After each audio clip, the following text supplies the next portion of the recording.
Ah, beautiful. You're walking with your friend and look up at the sky. The sun looks a bit different today, like it has some kind of ring around it, a rainbow type thing. Huh, look at that. Your friend pulls his head up out of his phone. You shouldn't look directly at the...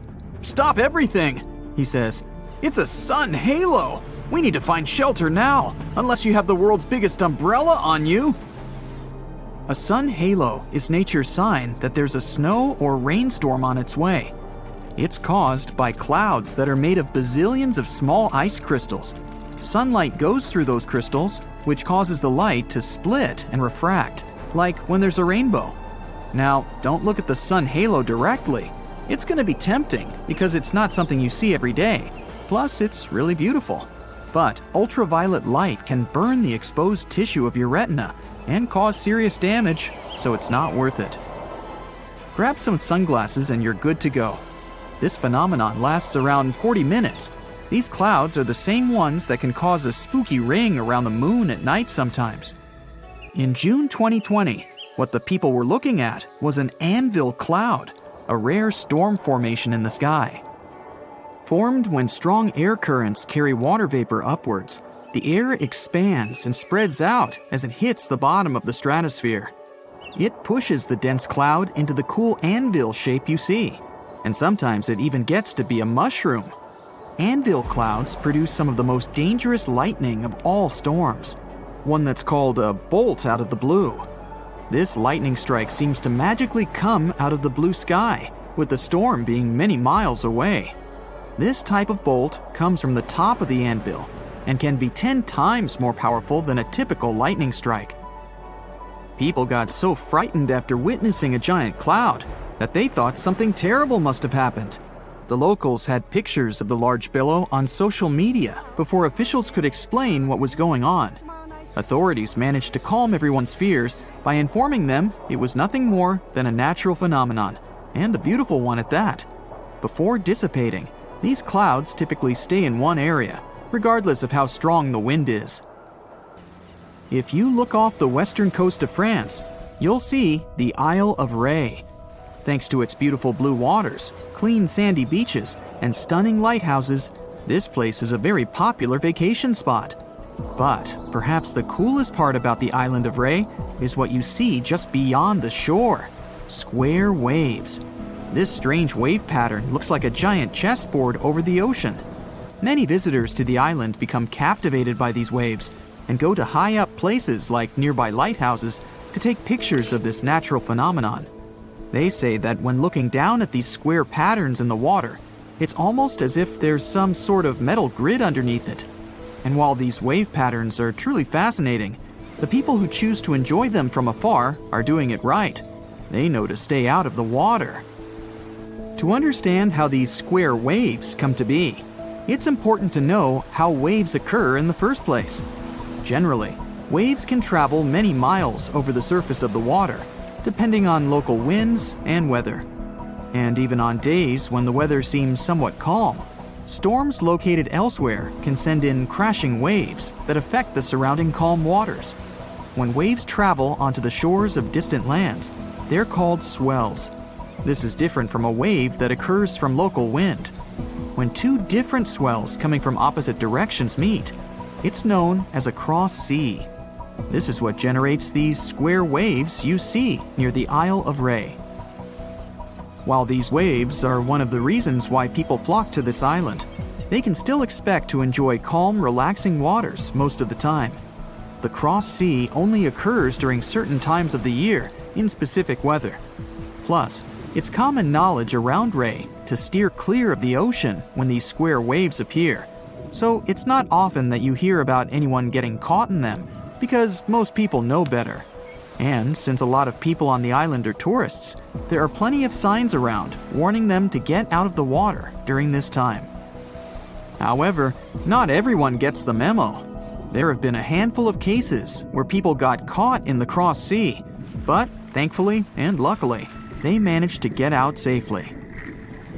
These square waves have become somewhat famous over time, given that there's really no other place in the world that boasts a cross sea like this one. In fact, No one has ever spotted square waves anywhere but the island of Ré. However, there are swells that can be found throughout the oceans in the world, and a cross-sea can take place. But if the angle they approach each other at is more shallow, the wave may actually look like it's coming from the same direction, even when it's not. Not to mention, swells can slowly lose momentum as they drift further and further away, so their crest, or the top of the wave, appears more round and less jagged. The island of Ré's specific wind and weather patterns are literally the perfect storm and create a cross-sea that people can clearly recognize. It's 2009 in Italy. A man was hanging out in his kitchen. Then he saw some flickering lights. He knew just what to do. He moved his family to a safe place. A couple of seconds later, a massive earthquake hit the whole region. His family survived thanks to his quick reaction. He knew these flickering lights were actually a sign of an upcoming earthquake. People have been seeing these mysterious lights for ages. Some thought it was some kind of sign coming from space. Scientists never used to take them seriously, but after the invention of photography, more and more evidence of these strange lights appeared. Soon, they realized the connection. The lights appear, and pretty soon, the earthquake hits. After a bit of digging around, they actually found some records of these earthquake lights from hundreds of years ago. There were bluish flames coming out of the ground right before an earthquake. Oh, creepy. The Christmas Island crab is part of an amazing phenomenon once a year. Their migration period is determined by the phase of the moon and the first rainfall between October and February, although the precise date can't be predicted. Once the crabs have been prompted, they leave their homes amongst the forest and migrate in massive hordes towards the sea. Numbering in millions, a sea of red crabs is observed as they make their journey across the island, creating roadblocks and making their way to the ocean. There, they lay their eggs and then make their trek back, returning to the forest until the next year. There are bridges in the Indian state of Meghalaya that are created entirely of living tree roots. The bridges are made up of tangled thick roots that are strong enough to hold over 50 people at a time. The Khasi and Jaintia tribes became masters in the art of growing these insane bridges. They need them to cross the streams below with ease. Some of these root bridges are over 180 years old. To make them, the members of the tribes care for the roots until they grow long enough to reach the opposite bank. It can take as long as 10 to 15 years to grow a bridge. In the process, the roots become tightly entwined with one another. This is how the bridges get so strong. And once a bridge is fully grown, it can last for over 500 years. While some roots decay, new ones are continually growing. That's why the unusual natural constructions last so long. Light pillars are colorful beams of light that either jet up from Earth towards the sky or shine down from the clouds. Usually, they only occur in cold temperatures, as they form when the sunlight gets reflected off ice crystals floating in the air. The higher the crystals are in the air, the taller these bright and colorful pillars become. They're most common at sunrise and sunset. There are hidden caves all over the world that are filled with glowing light. This light comes from hundreds of glowworms that have made a cozy home in the caves.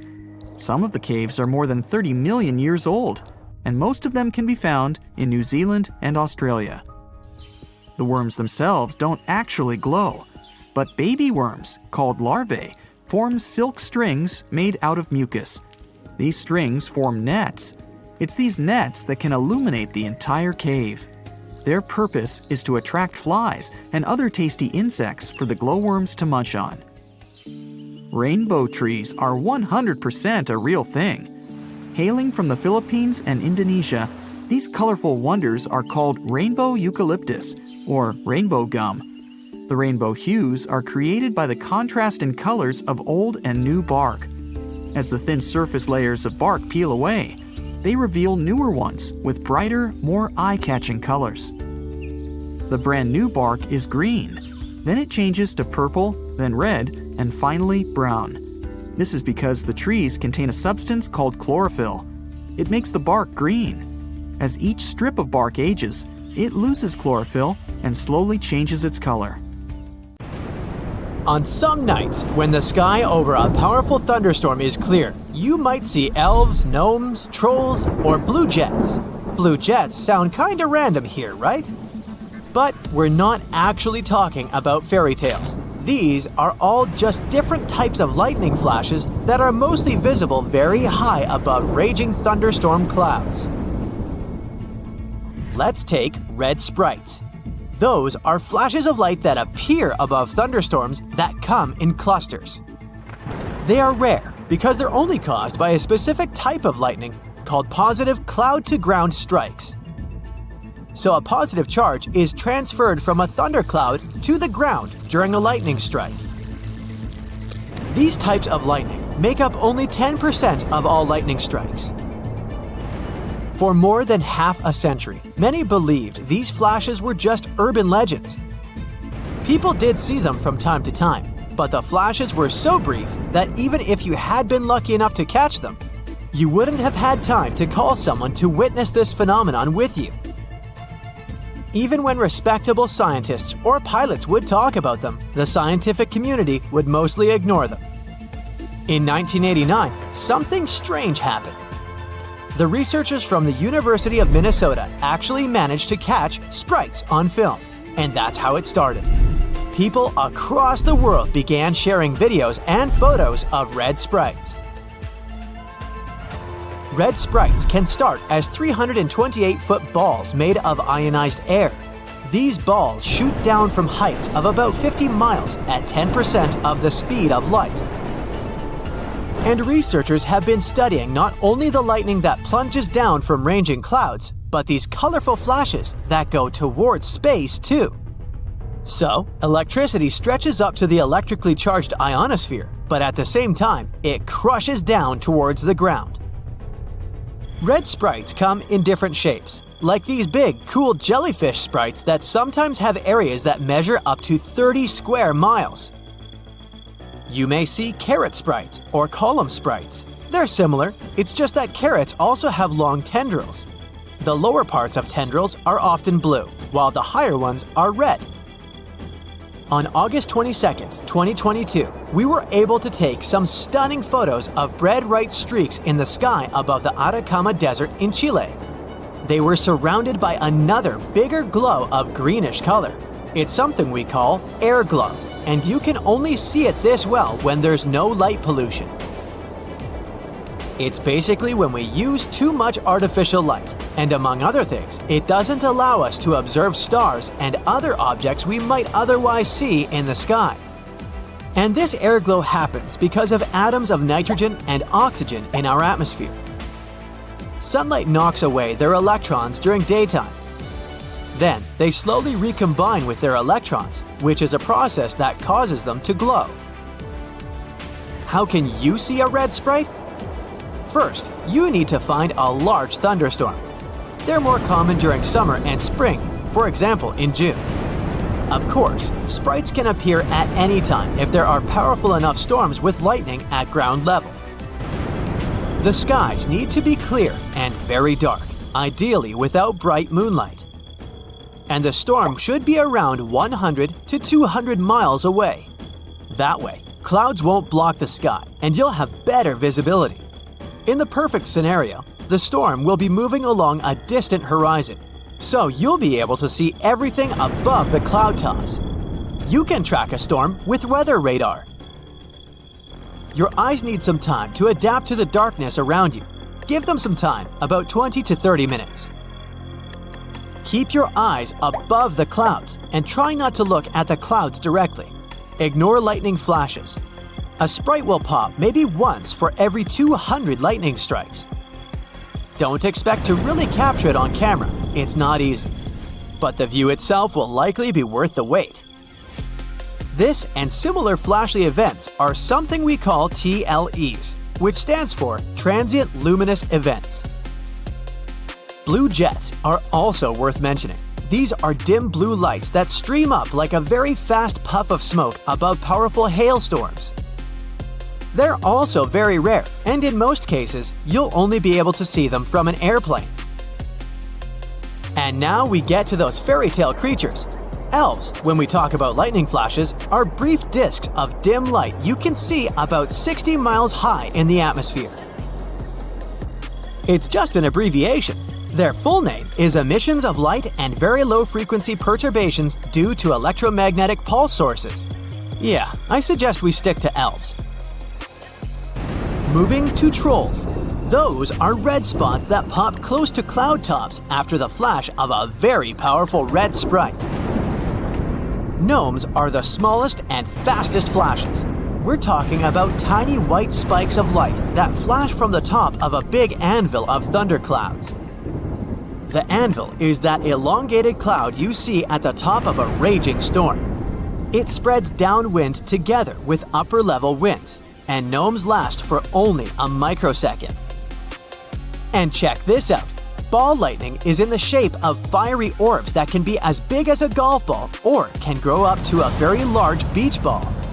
They can be yellow, red, white, orange, green, or purple, and they can stay alive for a couple of seconds, even minutes sometimes. Over the centuries, many people have been talking about how they saw ball lightning, sometimes even floating into their homes. But such events are really unpredictable and happen very rarely. Scientists have managed to recreate ball lightning in the lab, or at least something very similar to it. They have realized that ball lightning probably shows up after a lightning bolt strikes the ground. Mineral grains in the soil then vaporize. Here's something spectacular: volcanic lightning. This one is born in the plumes of a wild volcanic eruption. Like the rest of thunderstorms, volcanic lightning forms when static electricity builds up in Earth's atmosphere. And then it gets released in the shape of a lightning bolt. Scientists don't understand the whole mechanism here, but they think it's related to charging. For example, ice charging is what causes thunderstorms to form. It plays a part in producing lightning during volcanic eruptions too. This happens when the air heated in an eruption rises into the sky and meets cold air. The water from the eruption turns into ice particles, and when these particles bump into each other, some electrons get knocked off. The ice particles that now have more positive charges move higher into the sky and gather together. Or it may be frictional charging, another thing that leads to volcanic lightning. The same as ice charging happens when tiny particles of ice collide. Here we have ash and pieces of rock colliding and creating charged ions. There's dark lightning too. Over 10 years ago, researchers discovered that thunderstorms could generate brief but very strong bursts of gamma rays, which is the form of light with the highest energy. They are so bright that they can blind sensors on satellites, even when they're hundreds of miles away. They can also create antimatter.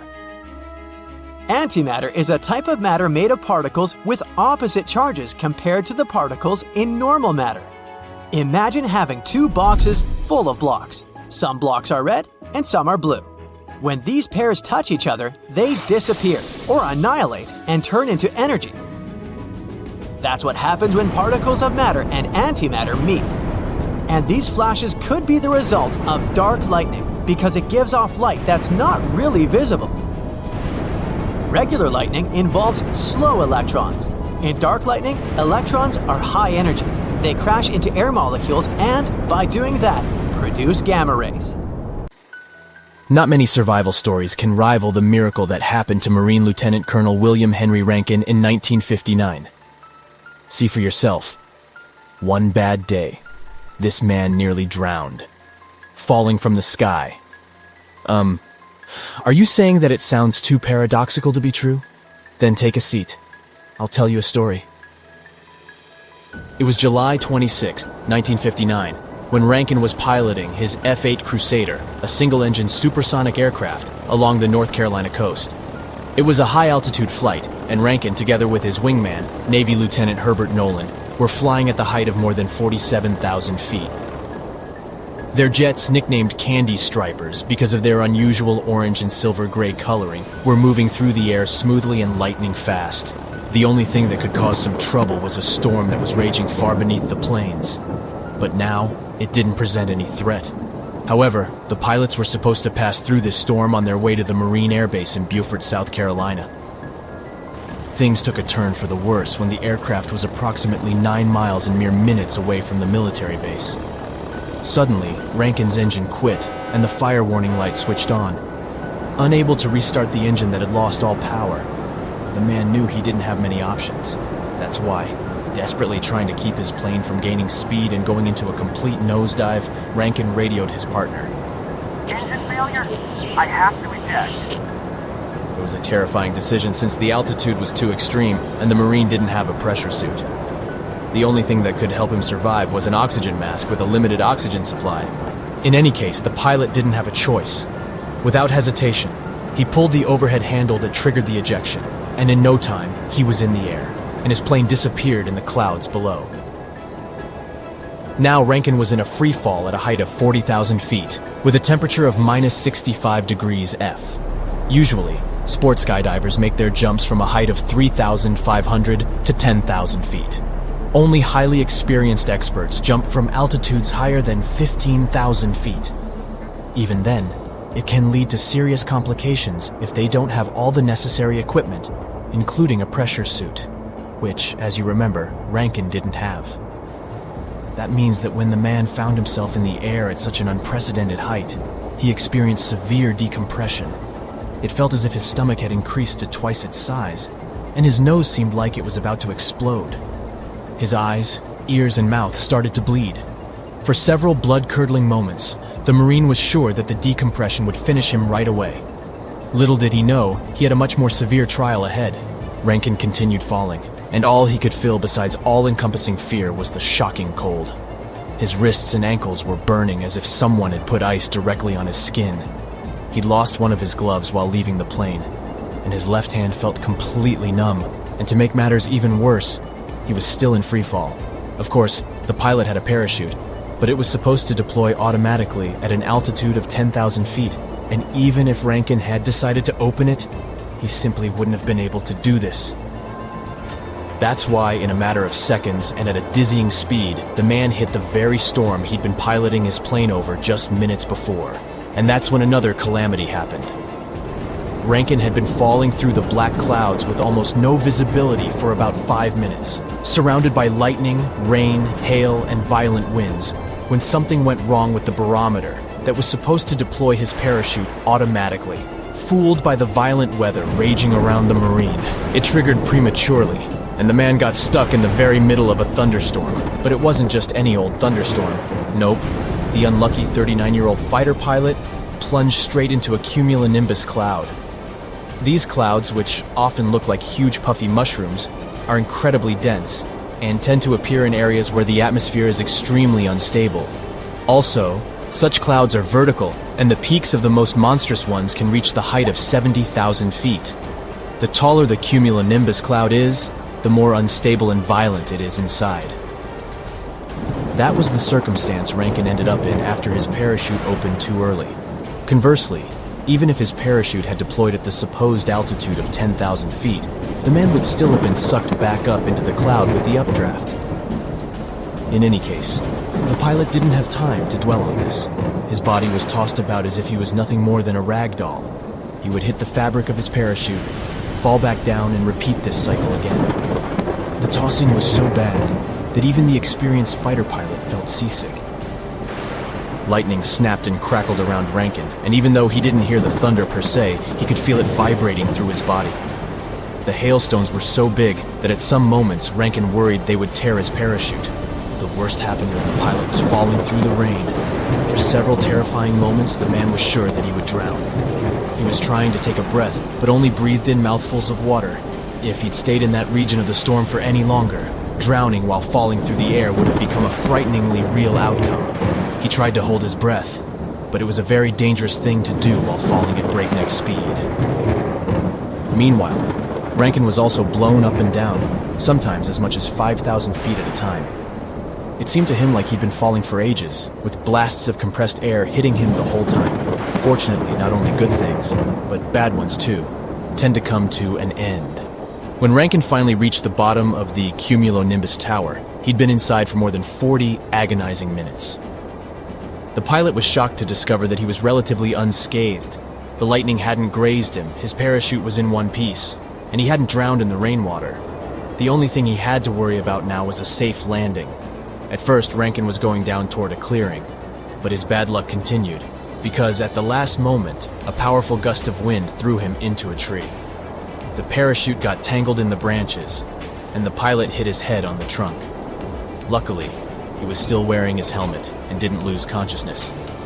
After freeing himself and staggering to his feet, the pilot limped through the forest until he found a country road. But hitching a ride turned out to be a tough task. Imagine a man standing on the side of the road, covered in blood and dressed in a soaked, ripped-up flight suit. No wonder there weren't many volunteers to give him a lift. But eventually, someone picked him up and drove to a payphone where Rankin managed to call for an ambulance. There, he found out what a lucky man he really was. He had countless bruises and welts scattered all over his body. He suffered from bad decompression effects, and he had frostbite. But other than that, the ordeal didn't leave any long-term damage. Rankin spent several weeks in the hospital and made a complete recovery. Later, he wrote the book, The Man Who Rode the Thunder, where he described his experience. If you know other incredible survival stories, let me know down in the comments. If you learned something new today, then give this video a like and share it with a friend. But hey, don't go bail out on me just yet. We have over 2,000 cool videos for you to check out. All you have to do is pick the left or right video, click on it, and enjoy. Stay on the bright side of life. Hi there. Have you ever wondered why birds tend to fly in circles? It's because of thermals. Now, a thermal is like a big bubble of warm air that rises up from the ground. Have you ever flown a kite on a windy day and watched it go up and down? Well, imagine if the wind was warm instead of cold, and instead of a kite, you were a bird or a glider. So yeah, that warm wind would be a thermal. Thermals occur when the sun heats up the earth, and the air close to the ground gets warm and starts to rise. This creates a column of rising air that birds and gliders can ride on to go up into the sky. Just like how you use the wind to fly a kite, birds can use thermals to soar without flapping their wings too much. They can circle inside the thermal and go higher and higher without using up too much energy. Those that especially tend to use this flying in circles mode are large raptors, such as hawks, vultures, and eagles. When these birds circle in the sky, it looks like they're just hanging there. But nope, it's all about thermals again. It helps them because as they go higher without getting tired, they can look for food more easily or watch out for predators from a good position in the sky. Thermals are important for some other animals that fly too, like insects. You may see lots of birds flying in circles together. Sticking together helps them save even more energy. Some birds, like geese and ducks, tend to fly in a V formation to save their strength. What's interesting is that all the birds in the flock take turns leading the V. As they fly, the birds at the front get tired, so they fall back, and another bird takes their place as the leader. This way, every bird gets a chance to rest and save energy. Thermals can also create powerful storms, like thunderstorms. And sometimes, when you see birds flying in circles or a V shape, it's because they sense a storm is coming. This happens because bad weather comes hand in hand with low pressure. Low pressure systems are areas in the atmosphere where the air pressure is lower than the surrounding areas. When the pressure drops, it can cause the air to move and create wind. If there's enough moisture in the air, the low pressure can even cause thunderstorms, heavy rains, or even hurricanes. Migratory birds are often those who use their keen sense of hearing and vision to detect changes in weather conditions. When a storm is approaching, there can be changes in air pressure, wind speed, and temperature, which can affect their behavior. Some other animals have interesting types of behavior when the bad weather is coming too. Cows and other livestock may huddle together in a group for warmth and protection during a storm. Also, cows are known to lie down in a field before a storm as a way to ease this discomfort, or at least that may be something you've heard. So, what have you heard about this herd? Well, the belief is that cows predict the weather and lie down because they can feel a drop in air pressure that comes with an approaching storm. But science hasn't confirmed it yet, since there's not enough evidence to support this idea. Cows do like to lie down from time to time, but they do it for a variety of reasons, such as to rest or ruminate. So when you see one lying down, you can't be sure it's because bad weather is coming. Different studies showed different results. One found out cows didn't show any significant changes in behavior before the rain, while another study found that cows stood up more often as the rain was coming. Apparently, no one has actually asked the cows about this, but the cows aren't talking, which is why this point is moot. Amphibians, such as frogs and toads, can give us information about natural phenomena. When you hear frogs croaking louder and longer than usual, it might indicate that a storm is approaching. Frogs are sensitive to changes in humidity and air pressure, and they tend to become more active and vocal just before a storm. And when it comes to toads, research says they might even predict earthquakes. This is because before an earthquake, there are changes in the chemistry of the ponds where toads live. The shifts in the ground causes these changes, which in turn causes the toads to flee their homes. Scientists believe we should study these patterns to predict earthquakes more accurately. Meanwhile, dogs can sense storms and thunder too. They feel changes in the air pressure in the atmosphere. Plus, they have a way better sense of hearing and smell than humans. When a storm is approaching, you can spot certain things in their behavior. For instance, they may become more restless or clingy. They may pant excessively or pace back and forth, and they may try to hide in a safe place. This is because dogs can feel the static electricity that builds up in the air before a storm, and they may become anxious or frightened by the loud noises and bright flashes of lightning. There were stories that dogs can predict earthquakes too, but there's no firm evidence of that. But who cares? Dogs are our heroes even without that. Now, honeybees can sense changes in pressure and humidity levels as well, so they use this information to predict when a storm is coming. These are social insects that live in large groups in hives or colonies. That's why predicting weather is so important for them. They need to protect their hives and forage for food before the storm hits. So for bees, bad weather may come like a real vacation they've wanted for so long. Just some chillin' and eating all the food they've gathered before. Just like me in a sense. Spiders have superpowers when it comes to weather too. Well, they can't exactly predict the weather, but their behavior can give us a clue about temperature outside.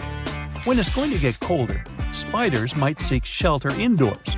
So, if you see many spiders in your home, it could be a sign that colder weather is on the way. You may have heard snakes can predict earthquakes. The legend where this belief started actually dates back to 373 BCE, when snakes and other creatures are said to have left the area before a major earthquake in Greece. Cool story, but there's little firm evidence to support the theory. Scientists do acknowledge that snakes and other animals can sense earthquakes a few seconds before people do, because they can feel the initial wave better. But it's still not clear if they can detect it days in advance. How about sheep and their sixth sense? It allows them to predict rain or snow. They huddle together tightly before a storm, which could be a way to keep warm or protect themselves from the weather. But this theory needs to be yet appropriately tested and proven. You will hear wolves howling during big storms as well. Many people think wolves do it when a full moon is outside. But some experts believe the change in air pressure that comes with a big storm may cause discomfort in sensitive canine ears, and this is what makes them howl. But again, it's hard to tell precisely because wolves howl for many reasons. They do it to signal danger, attract a mate, and communicate with their pack. There's also no evidence the full moon fascinates them so much that they feel the urge to howl when they see it. But it's good for the movies, though. Sharks have ears sensitive to changes in air and water pressure that usually occur during hurricanes and tropical storms. Some experts believe they can detect these and quickly dive into deeper waters to stay safe. Studies showed sharks behave like this many times before storms.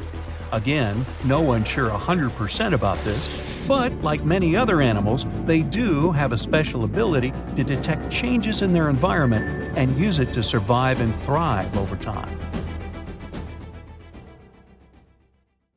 Ah, a purple sunset. You must have seen one of those at least once in your life. Normally, it's nothing ominous and has to do with the way light travels. The light that the sun produces is white. When it goes through a prism, you see light waves of different colors, from red and orange to blue, green, and indigo. Light normally travels in a straight line if there's no obstacle in its way. The shorter light waves, including blues and purples, are scattered easier when they meet with those obstacles, like molecules and aerosols in the atmosphere. Because the sun is low on the horizon at sunset and sunrise, its light has to pass through more molecules that scatter the violet and blue light. The colors that your eyes pick up, then, are yellow, orange, and red. But with the right conditions, you can see the gorgeous purple sky. Sometimes purple sky appears for much scarier reasons. It can be caused by hurricanes, wildfires, or dust storms. The concentration of vapor in the air increases, and the light scatters more than usual. Dust, a setting sun, and low cloud cover all contribute to this natural show, too. The sky turns orange and red at dusk if there's still enough light. Then it gives off pink hues, which mix up with a dark blue sky above. Now, do you remember what happens when you mix pink and blue? You get the color purple. Not every hurricane makes the sky turn purple, and trying to predict if it's going to happen is like trying to forecast a rainbow. Still, people reported several major hurricanes made the skies turn purple. Now, green skies might look just as spectacular as purple ones, but they actually also scream danger. They're usually there to tell you a thunderstorm, hailstorm, or a tornado is somewhere nearby. The unique color is a result of yellow sun rays getting mixed with the blue light coming from storm clouds. So you're enjoying a nice day by the ocean with a fresh breeze in your hair, when suddenly you notice the water starts retreating from the beach at a huge speed. This is a sign for you to start running as fast and far away from the beach as you can. This most likely means that a tsunami is on the way. A quick reaction maximizes your chances of survival. Now, if you notice the sea level is rising, but it doesn't seem too extreme, it could be another sign of an approaching tsunami.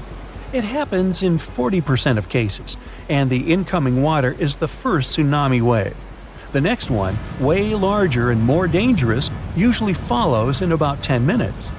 Another thing about tsunamis is that they like to arrive with some loud sounds. People describe them as thunder, the sound of a locomotive, a helicopter, or just a loud boom.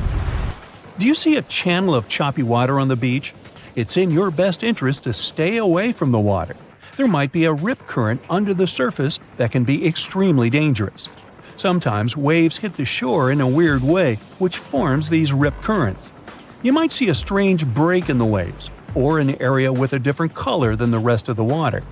Random bits of seaweed going in all directions is another rip current warning sign. If you happen to find yourself caught in a rip current, try to stay afloat, but don't try to go against the current. You'll only waste precious energy. Scream for help and try to float your way along the beach. Once you break out of the current, swim diagonally to the shore. The next time you spot conically shaped clouds in the sky, remember it's a good time to start looking for some shelter. If it just stays like that, a severe storm is on the way. But if a cloud of that shape starts spinning around, it means it's about to transform into a tornado. If you have bees nearby, they can save you from big trouble one day. These hard-working little guys get more active than usual when they feel like a storm is on the way. They speed up to collect more nectar before it hits them, and once they're done with it, they'll always come back to the hive 10 to 15 minutes before heavy rain, even when there are no obvious signs of it coming. Their secret is super sensitive hairs on the back that can pick up electrostatic buildups from storm clouds. For centuries, people have noticed that animals act weirdly a couple of days before big seismic events. Dogs can't stop barking, cows halt their milk, and toads, rats, and snakes leave their homes. It looks like animals can feel smaller initial shock waves that humans don't even notice. Scientists have tried to find some legit explanation for it and run endless tests and experiments. But so far, they're still on their way to explaining this mystery. Can you smell ozone in the air? When a thunderstorm is on the way, it's the most distinct and pungent smell you can pick up. An electrical charge of lightning sets it free from higher altitudes. The other, more pleasant smell of rain is petrichor.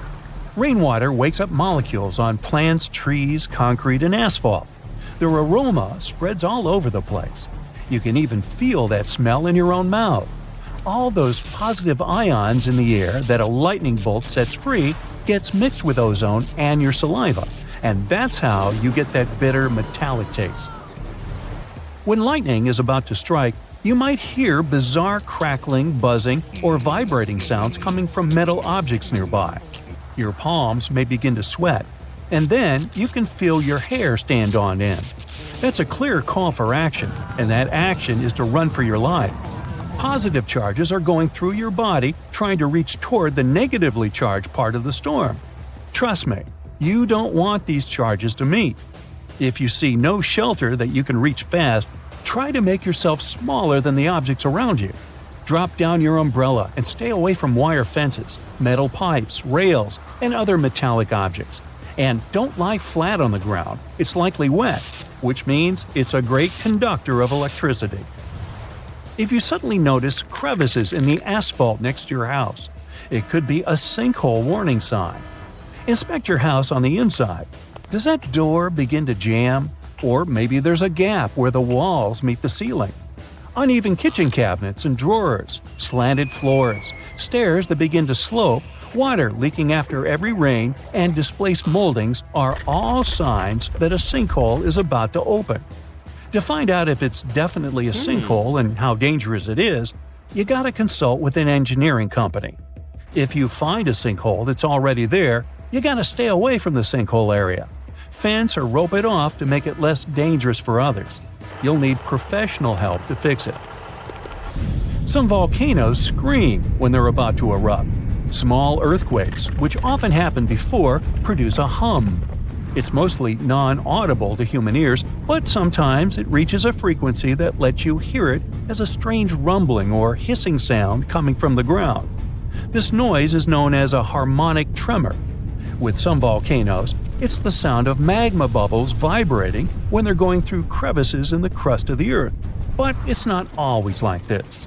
If scientists manage to understand what exactly causes these volcanic streams, they could create a limited early warning system for volcanic eruptions. If you're out in the wild, pay attention to the water in creeks, streams, and rivers. If its level is quickly falling, even if it's raining, this might be a sign of a nearing landslide. And if you hear a faint rumbling noise or unusual sounds, like boulders knocking together, it could mean debris is on its way to you. It's a sign to head to safety immediately, like right now. Earthquake lights are some of the most mysterious natural phenomena. They can show up before, during, or after an earthquake. They're usually white or blue and last for a short time, but sometimes they can last up to 10 minutes. It's hard to study them because they can happen at different distances from an earthquake center. We know that they only happen during powerful earthquakes that have a Richter scale rating of 5 or higher. Scientists believe they may be caused by the release of ionized oxygen that occurs when certain rocks break apart. This next weird phenomenon is not spontaneous, but it doesn't make it any less impressive. You'll need to head over to La Macarena, Colombia to see it. It's called the Liquid Rainbow, or the River of 5 Colors. Here you can see the river change colors from red, yellow, green, and purple depending on the light and water conditions. This amazing sight is caused by a very talented aquatic plant. It attaches itself to the rocks in the river and gives the water a reddish color. The water is also very clear, with very few particles floating in it, making the red pigments show even clearer. Should you ever reach this amazing destination, you'll also meet diverse fauna hanging around the lake. Red macaws can be seen at this location, as well as howler monkeys. Every fall and spring, a magnificent natural phenomenon takes place in the Wadden Sea region in northern Europe. Approximately 1.5 million starlings flock at the same spot to rest in the tall grass for the night. However, before the night settles in, the starlings may be surrounded by hungry birds of prey. This creates a mesmerizing dance as the starlings form intricate patterns to escape from the birds of prey. This spectacle is referred to as the Black Sun and involves thousands of millions of birds flying in formation. The reason for their synchronized flight is that it makes it more challenging for predators to single out and capture some of the starlings. Volcanic sounds, also called volcanic acoustics, can happen before an eruption. They come from magma getting pressurized in cracks and pipes, bubbling explosions, and hot water systems near the surface of the volcano. As the magma rises, gas builds up and cracks the surface open. The gas-rich magma creates a sound like a pipe organ, which is known as a volcanic tremor. The sound changes over time, resembling a natural concert. A volcanic tremor is a sign that an eruption is coming. So it's best to seek shelter if you hear anything unusual near a volcanic site. One of the most surreal phenomena to experience on Earth is near sand dunes. Should you ever be at the top of a sand dune, you may be lucky enough to hear one of the strangest things: singing sand. The truth is, scientists have yet to fully understand why this phenomenon occurs. One theory claims that the sand might produce this sound while sliding down the dunes because of the friction between its grains. But how can you recognize whether what you hear is singing sand? Well, it's similar to an airplane flying in the distance. One of the few places on Earth where sand makes such a loud noise that it can actually be heard by tourists is in the Namib Desert in Africa, or in the barking sands of Hawaii.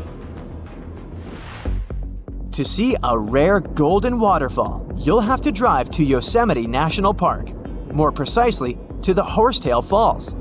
You will need to plan your trip ahead of time to make sure you get there either in the winter or early spring. It's the only period of the year when this beautiful sight can be spotted. Let's be clear, it's not real gold falling down the mountain. Actually, it's an optical illusion. When at dusk, the sunlight hits the waterfall in such a unique way that it makes it look like a river of lava or gold. In a California national park called Death Valley, there are some rocks that seem to move on their own and leave trails behind. Scientists thought the roadrunner bird could be responsible for these movements, but this creature is too small to drag rocks around. They also thought it could be the wind, but the rocks are also too heavy to be blown away. Scientists have been studying the rocks for years. But until 2014, they hadn't actually seen the rocks move. They'd just seen them in different positions at different times. With the help of time-lapse photography, they discovered that the movement was caused by a combination of rainfall, rapid temperature changes, and a bit of wind. When it rains, the water sometimes freezes and the rocks get stuck in the ice. As the temperature rises, the ice starts to melt and move slowly, dragging the rocks with it. The traces left behind solidify under the heat of the sun. The ice sheets that move the rocks is very thin and evaporates quickly, which is why it was difficult for scientists to understand this phenomenon. Have you ever heard of a dirty thunderstorm? Buckle up, because I'm about to take you on a wild ride through the world of volcanic lightning. No, it's not a new dancing technique, although that would be pretty impressive. It's just a funky way of saying lightning and thunder during a volcanic eruption. When a regular thunderstorm happens, positive and negative particles collide and create a big spark of lightning. And the rumble you hear? That's just thunder. But when a volcano starts to holler, some ash particles get electrified and start colliding with each other. This causes electrical discharges, making it look like there's lightning coming straight from the volcano. And with all the ash, smoke, and gas flying around, it looks like something straight out of a sci-fi movie. That's why it's sometimes called a dirty thunderstorm too. Whoa! Did you just see that giant ray of light shooting up into the sky? They're called light pillars. And don't worry, they're not a magic trick, just a bunch of ice crystals playing tricks on us. You see, when it's cold outside, these ice crystals floating near the ground reflect light from unshielded lights and create these columns of light that look like they're coming from outer space. But really, it's just a bunch of little crystals showing off their reflective skills. And if you think those natural light pillars are cool, wait till you see the artificial ones. They can be even taller because the light from streetlights is not the same. Ice crystals can reflect the light even if they're a little tilted. Just imagine, all that light is coming from streetlights just a few feet away. So next time you see a light pillar, don't run for cover, just enjoy the show. If you come across these quirky, bubble-like shapes in the sky, consider yourself lucky. These little gems are called mammatus clouds, and they're not your everyday run-of-the-mill clouds. Most clouds are formed when air rises, making them look like big cotton balls. But mammatus clouds are formed when air sinks, making them look like they're upside down. The air above and below such clouds creates a little turbulence, and before you know it, cloud particles form perfectly round orbs. Just don't stand there gawking at them for too long. They often signal that a thunderstorm is on its way. What do we have here? It looks like the sun is wearing a colorful party hat made of rainbows on top of the Ore Mountains in Germany. This phenomenon is called a sun halo, by the way. These snow-covered trees look like they're joining in on the fun too. It's all thanks to those ice crystals in high clouds. They love to bend and reflect light, making it look like the sun is having a halo lava lamp dance party. And yes, it might mean that bad weather is just around the corner, but don't let it spoil your fun. You can still hang around and take some great pictures. Life might not be a walk in the park, but for some people, it is a walk in the garden. Literally. There's a village in Denmark that looks like a carefully curated garden when seen from above. This circular community was built in 1964 on the outskirts of Copenhagen. There are 24 circles made up of a dozen homes each and 284 garden plots. This unusual design might look futuristic, but it was actually inspired by a traditional pattern of Danish villages from centuries ago. The middle of the village, commonly a well, would be the main point for mingling, hanging out, and making that community spirit grow as strong as it can be. Looks like this pizza-shaped planning must cause huge clog-ups when everyone leaves for work in the morning and comes back in the evening. But not really, since the houses are used as weekend getaway spots. It's a big thing in Denmark, as most people living in the city like to have a cabin in the countryside. Only people who permanently reside nearby can buy a house in Garden City. They can visit the cabins from April to October, or during the weekends. The nearby gardens are available for rent at an affordable monthly rate. If you're inspired by futuristic designs, you're definitely going to love Smart Forest City in Mexico. It's still in the project stages and is being designed by the same Italian architect who built the vertical forest in his hometown of Milan. It's 2 huge towers with 700 trees, 11,000 plants, and 5,000 shrubs growing right out of the concrete. The Mexican project will be a botanical garden within a modern city near Cancun, inspired by Mayan heritage and honoring their special relationship and respect for nature. It's going to house 130,000 people in homes covered by plants. It will be a research center, so the residents will be mostly students and scientists who are going to take a record of their unique living experiences. It could transform the cities as we know them into something new. Forest City will be completely self-sufficient. It'll have its own food, energy from solar panels, electric and semi-automatic transportation systems, and water turned from sea salty into drinkable. Talk about the city of the future. The Orbit is the name of another project that is going to transform a rural town in Canada into the city of the future. It will be home to the next generation community. These lucky guys are promised to enjoy the best of both worlds, a rural lifestyle with the cutting-edge technology of the future. The orbit will be packed with fiber optics, drone ports, self-driving vehicles, and large rooftops with foliage to release plenty of oxygen. The streets will be a mix of circles and squares going from the central hub. Reminds me of that Danish garden city. Don't feel like waiting for cities and villages of the future to be finished? Yeah, I hear ya. Well, may I interest you in an already existing town encrusted with diamonds instead? You won't see them without a microscope, but they're still there in Nördlingen, Germany. When the first residents came here somewhere around the 9th century CE, they were sure they were settling down in a volcanic crater. They didn't know the stone they were using for construction was embedded with millions of tiny diamonds, and the origins of the crater were out of this world. An asteroid slightly larger than half a mile in diameter hit our planet around 14.5 million years ago in what is now Bavaria and left a crater 16 miles wide. The bedrock was under such intense heat and pressure that the bubbles of carbon inside transformed into tiny diamonds at a concentration like nowhere else in the world. The secret was only uncovered in the 1960s, when two geologists from the USA studied the landscape from a distance and noticed it didn't look exactly like a volcanic crater. The Popeye village in Malta might not have any residents, but it's far from being quiet when the visitors arrive.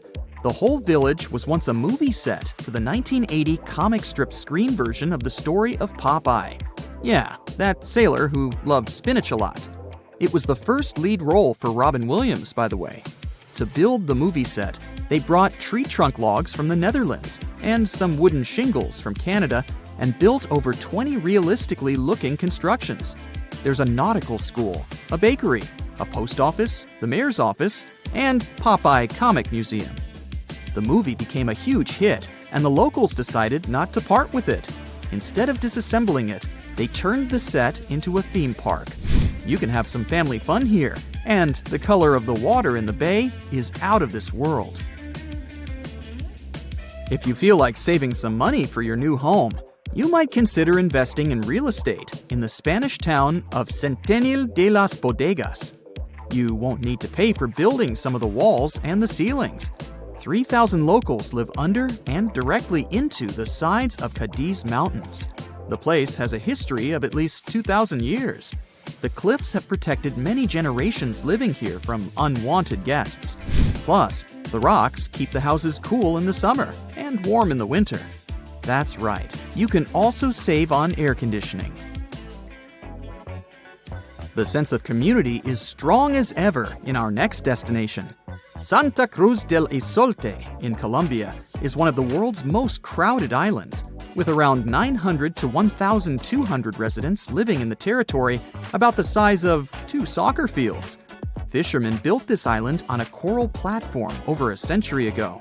They chose it because of its beautiful location and the absence of mosquitoes. I can completely relate to that. The families of the original settlers were growing, and most of them never left the island.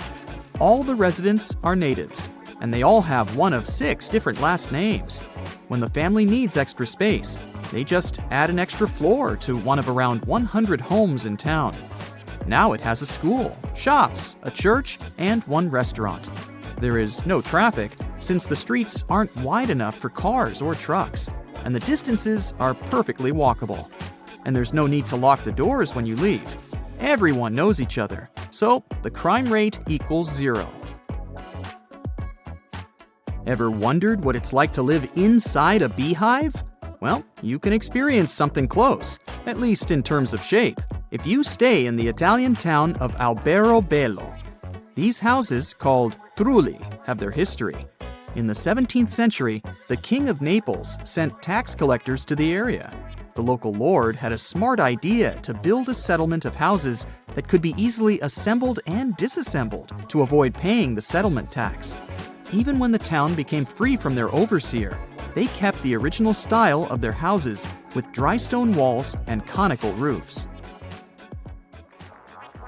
Game of Thrones fans, this one's for you.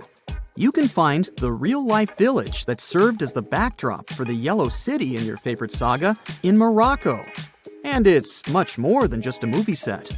The village is a UNESCO heritage site and a typical example of a pre-Saharan habitat.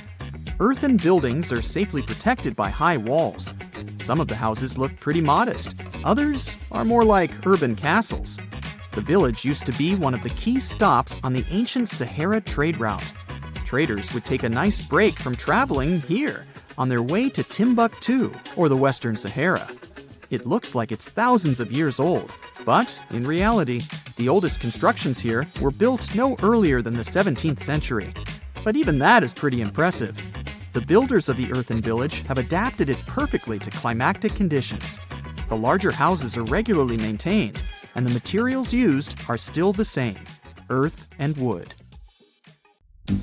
Alright, so let's start our journey with one of the most famous and scary vanished villages. It's located in India, the district of Rajasthan. This is Kuldara village.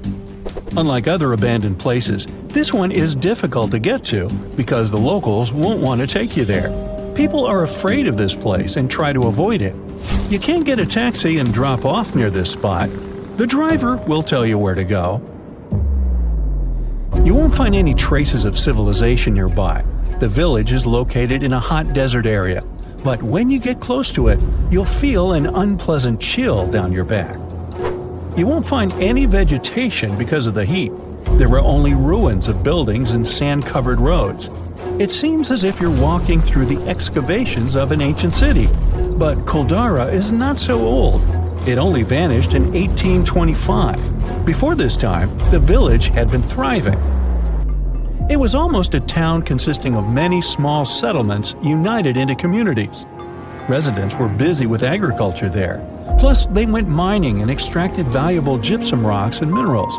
But suddenly, everything changed overnight. For some unknown reason, people abandoned their homes and ran away. No one knows why, and no one has ever seen the residents again. Locals living in the nearest areas are sure that this place is cursed, so they never come close to it. They think this is the center of power from the other world. Some people feel sick here, others claim to see phantoms, and still others experience irrational fear. But tourists like to go there. The simplest and least scary vision says that people left the village because of the lack of water. Still, this version seems weird. If there had been a lack of water, people would have planned the change of location instead of running away in a hurry. The second version is way more mystical. There's a legend that one cruel ruler collected large taxes from this community. He fell in love with the daughter of the Kuldara chief and threatened that he would collect higher taxes if the girl refused to marry him. He gave her 1 day to make a decision. None of the residents agreed with such a requirement. As a sign of solidarity, they decided to leave the village. Those who don't believe in all these rumors can spend a night in a tent there. Chances are you'll hear someone screaming or feel someone walking and knocking on your tent. Nah, just kidding. Our next village is in the U.S., in the state of Pennsylvania. More precisely, it's not even a village, but a borough called Centralia. This place looks totally lifeless: burnt trees, dried grass, empty buildings. Almost all the roads here have huge cracks. People sprinkle them with gravel to decrease the amount of thick smoke that's pouring from the ground all the time. This abandoned place has been burning for more than 50 years. No wonder this place reminds of something. The authors of the horror game Silent Hill got inspiration from this town. Centralia was a mining town with shops, cafes, libraries, and happy residents. People worked in the mines to get anthracite coal. They used one of the underground tunnels as a landfill for garbage. And then, in 1962, according to the popular version, they decided to get rid of garbage by burning it. The plan failed. As soon as the garbage caught fire, it spread throughout the mine. Then, all mining work in the town stopped because of the increased level of carbon dioxide. Residents didn't manage to extinguish the fire, and it started to spread underground throughout the whole city. Roads began to heat up. The soil became poisonous. Thick smoke slowly filled the streets. People were evacuated from this place. By 1992, Centralia was completely abandoned. The town looks ominous, and some people believe it's not just because of the fire.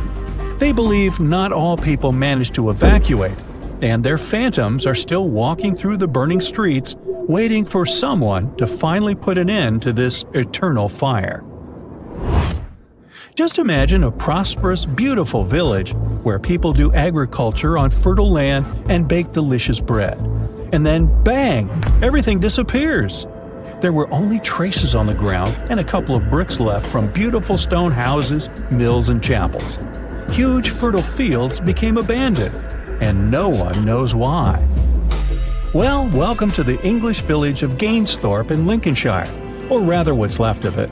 From above, you'll see earthen ramparts on the grassy field, the outlines of roads, sunken hollows, and barely distinguishable contours of the walls of houses and barns. If you come here, you may not even notice the traces of the village. It's just an unusual green field. But in the 17th century, life was thriving here. Let's try to solve this mystery. The first mention of this place dates back to 1086. I wasn't around then. Since that time, it was prospering. There were about 19 fertile fields, a chapel, a mill, a bridge, and a manor house where the lords lived. In total, there were about 25 buildings. From the records dating to the 16th century, you can find that quarries appeared in the village. That is, this place not only got wealthy, but also kept pace with progress. Then, by 1616, the village had become completely abandoned. Scientists are still looking for an answer to this question. Some believe that something terrible and mystical happened to the village. One of the main hypotheses explaining what happened is the plague. Another version is that Gainsthorpe still couldn't catch up with progress.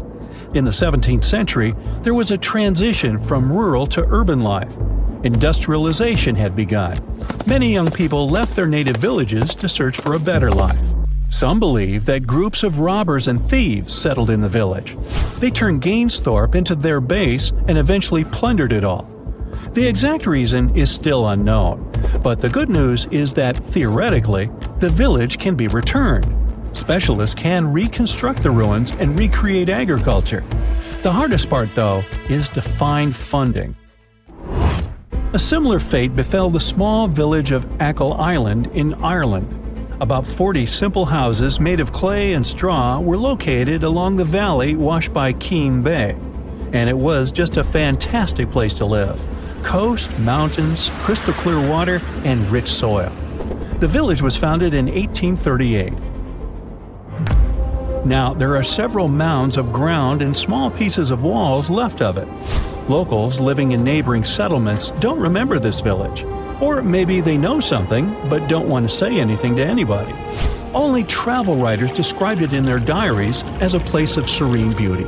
Now, many towns nearby still exist, but why did this one disappear?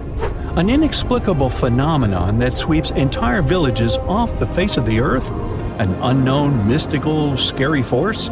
If there is nothing fantastic about this village's disappearance, then why don't people build any new houses here? Perhaps they're afraid of something. So, the local archaeological school students decided to find the answer to this question. They started excavating the village in search of clues. They found out that some kind of trouble happened to this place in the middle of the 19th century, but it's not known exactly what. At that time, a terrible period of famine came. Perhaps people simply left their homeland to find food elsewhere. Anyway, work on excavation continues, and the students intend to uncover the truth. In the 20th century, more and more villages became abandoned all over the world. The main reason is the relocation of residents. Young people don't want to live away from the modern world, but older adults can't leave their native place, so they stay there as the last residents, and then, several years later, when they have bought the farm, so to speak, villages get abandoned. Another problem is access to medicine. In some places, people have to drive tens and hundreds of miles to the nearest doctor. But many villages are still thriving. Some towns receive more funding and have developed agricultural businesses. Besides, not everyone likes city life. Often city administrations specifically distribute free land to people in rural areas so that they can build houses there. This hidden village is called Aogashima. It's located right in the middle of a volcanic crater. You can find it to the south of Japan, in northernmost Micronesia. The story goes that a volcano erupted in the Philippine Sea in the 1780s, causing a lot of harm to a nearby community. Half of the population managed to escape the massive eruption and came back years later to rebuild their village. At the moment, about 160 people are living there peacefully, even though the volcano is still considered to be active. Huacachina in Peru lies in one of the driest climates in the world, and still, it's a beautiful town, surrounded by lush palm trees. It also has a lagoon, which is said to have special healing properties. The settlement has a little over 90 residents that manage small businesses. Most of them use sand as their primary resource. Some offer sandboarding services or even provide luxury dinners in the desert. For over 500 years, a small group of people has been living on a cliffside of a peak called the Green Mountain. It's one of the most remote places in Oman and in the whole world. The only way to reach the settlement is on foot, by mule, or by all-terrain vehicle. It's called Al Sogara, and you need to hike around 20 minutes up a steep stone staircase to get there. The village appeared back when the locals chiseled their houses into the mountain stone to protect themselves from storms and the cold. 5 families of the Al-Sharaki tribe still call this place home, about 25 people in total. A lot of other villages like this one can be found in the region, but Al Sogara is special because it's the only one that is still inhabited. Up until 14 years ago, there wasn't even electricity or telephone lines here. The nearest road you could drive on was 9 miles away. Since there were no schools, people had to learn how to read and write at home from their elders. To this day, the villagers continue their traditional practice of building their homes by carving them directly into the mountain rock. One of the most beautiful Greek gems is Monemvasia, a castle town located in southeastern Peloponnese. It was designed to be invisible from the mainland for added protection. You can only see it from the sea, and to reach it, you need to follow a narrow pathway that connects it to the mainland. That's actually how its name came into being. It translates to a single passage. Monemvasia was built in the Middle Ages, exclusively carved in the mountain rock. These days, a lot of old mansions have been turned into guest houses and boutique hotels. Not only is the architecture amazing and beautifully preserved, but it's also surrounded by crystal clear waters. A town with no roads? Pack your bags for Giethoorn in the Netherlands, if you don't mind traveling by boat. The town is very peaceful, probably because everyone here travels by canals. Even the mail gets delivered by water. Since there's no car traffic and people rarely move around, the town is really quiet. So quiet that the loudest sound one can hear is the quacking of a duck every now and then. It initially started as a movie set, but Hobbiton in New Zealand still exists, even after the filming of The Lord of the Rings and The Hobbit was finished. Tours to the charming set town are now available. There are 44 Hobbit holes in total, though only a few of them are actually open to the public.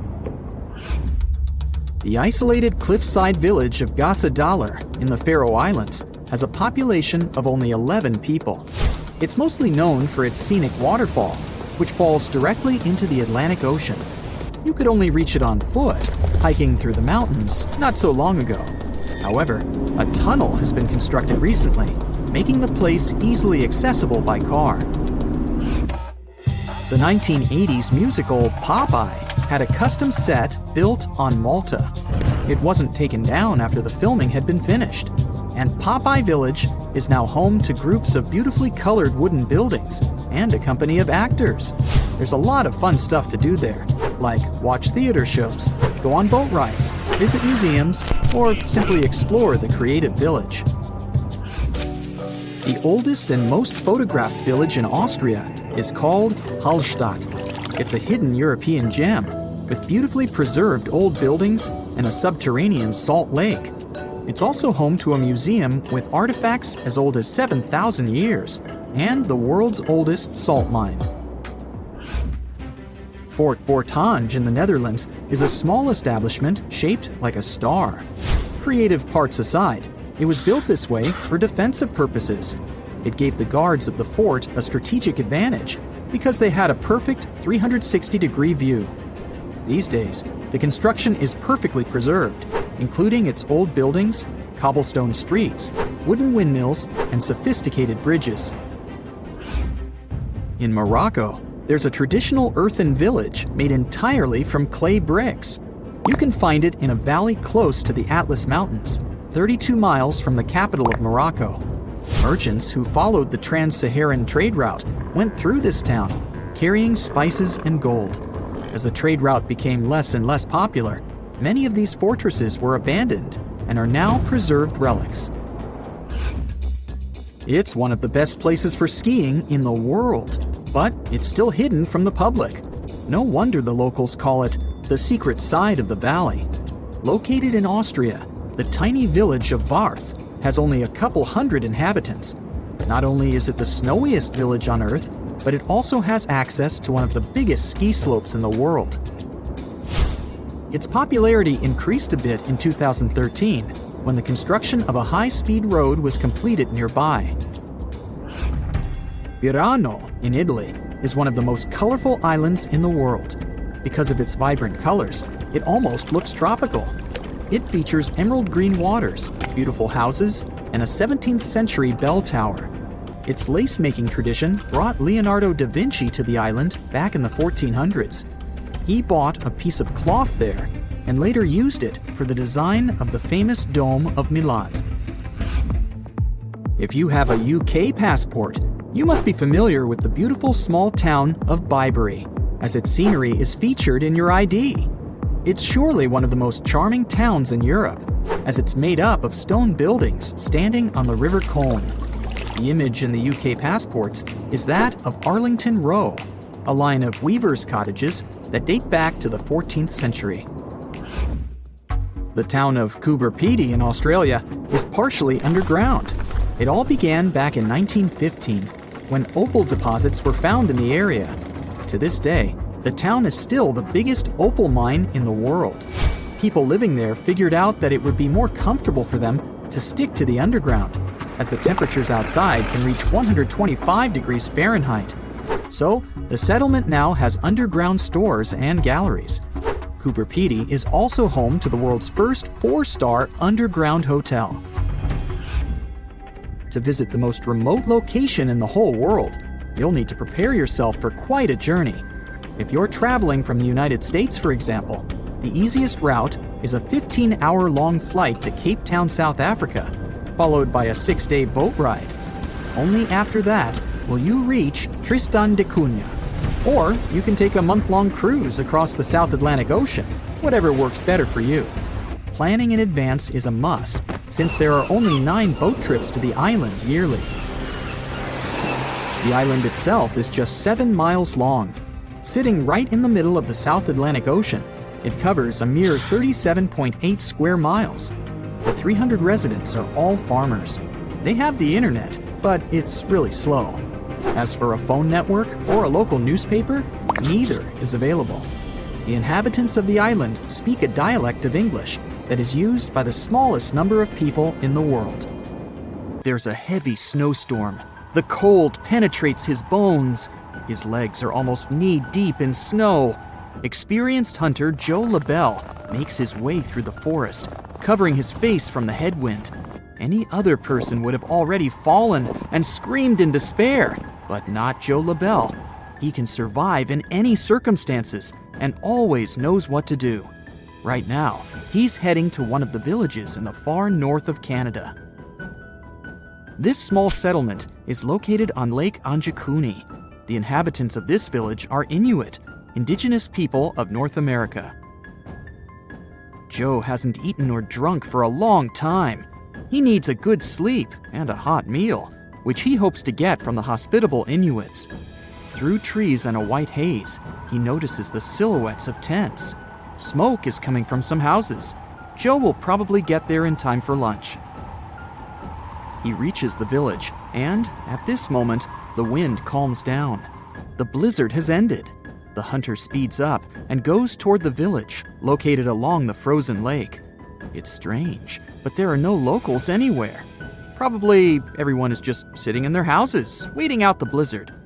"Hello!" Joe says loudly, but gets no response. Oh, great! Smoke is coming out of this tent. Joe knocks on the wall, but no one opens it. He knocks a few more times and goes inside. The little tent is empty. All things are in their places. There's a piece of cloth with needles and thread on the table.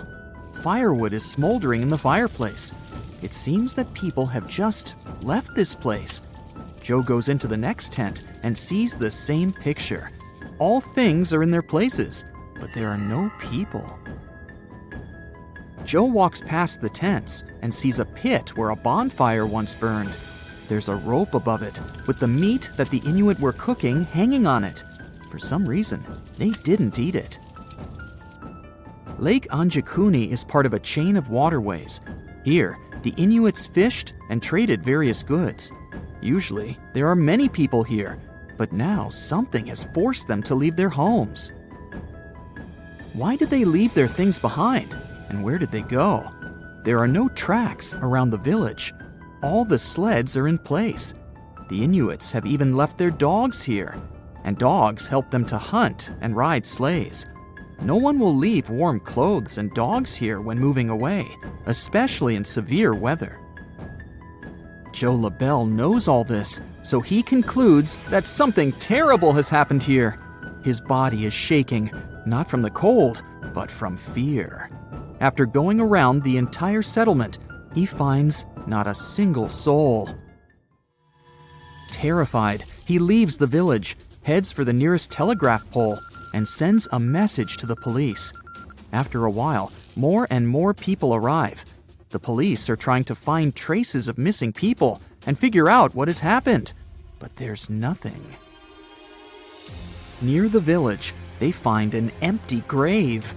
During the ceremony, the Inuits placed stones around the burial site. The rocks around the open pit lie untouched, which means it wasn't an animal that dug it up, but who or what needed it. About 30 people lived in the village, and they're all gone.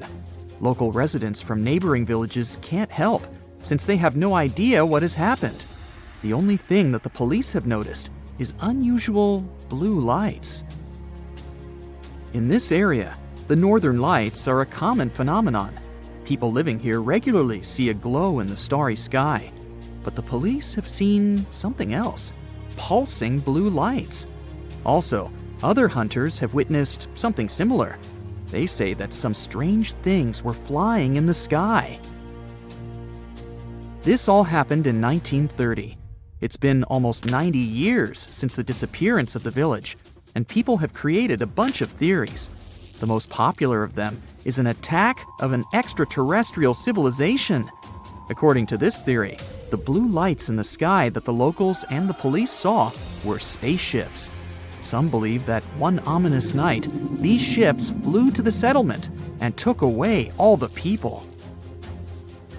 In addition to these sci-fi versions, there were also more realistic ones. Internet users have found out that Joe LaBelle didn't have a hunting license. Maybe he wasn't a professional and made it all up. But at that time, many hunters didn't have a license, so Joe's words may be true. But if we try to find out where all this information came from, we'll see that the primary sources were books and some newspaper articles from the 30s. But none of them can confirm that the mysterious story of Lake Anjakuni is true. Perhaps this entire story was made up. Now let's leave the snows of Canada and head for the hot plains of India. In this big country, there's one sinister village where people also disappeared without a trace. This happened in the first half of the 19th century. Still, locals avoid this place even now because they believe that invisible evil forces live there. Let's check and find out what happened to the village of Kuldara. It's located in the district of Rajasthan. To get there, you can use a taxi to get to the nearest village or city. The village is located far from other settlements. It looks deserted. There are only ruins. It looks like archaeologists have recently dug this place out of the ground and left it here. But this is not an ancient city. The village was abandoned more than 200 years ago. But up to that point, this place had been thriving. Kuldara was a large village. Local people were mostly farmers. They sold their agricultural products. And then, one night, everything changed. People abandoned their homes and stuff and ran away from there. No one knows why they did it, and no one knows where they went. Nobody has ever seen the inhabitants of Kuldara again. Apart from tourists, almost no one comes here. The locals are sure that the village is cursed and is the center of paranormal activity. If you ask residents of other nearby towns or read the information on the internet, you'll learn a couple of legends about this place. One popular version says that people left this village because of a lack of water. However, this version doesn't explain why the residents did it overnight and left their things behind. According to another version, the villagers ran away to save the daughter of the Kuldara chief. One local ruler fell in love with her and wanted to marry her. He threatened the locals with grave consequences if the girl rejected him. The ruler gave them 1 day to make a decision. The residents disagreed with such a requirement. As a sign of solidarity, they decided to leave the village together with the chief and his daughter. But if this is true, why did no one else see these people? They must have escaped to another settlement.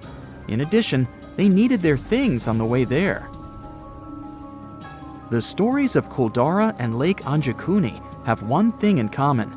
People left a comfortable and safe place for an unknown reason. A similar story happened in Ireland with a small village on the island of Achill. About 40 simple houses made of stone and straw were located along the valley of Keem Bay. The village was mentioned in documents dated back to the 1830s as a group of small buildings. But today, there's practically nothing left of it, except pieces of walls and small mounds of ground.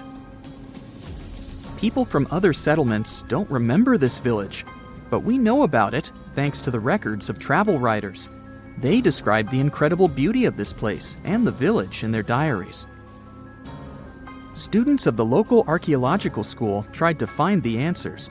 They started excavations and discovered that the villagers could have left the village because of hunger or some disease.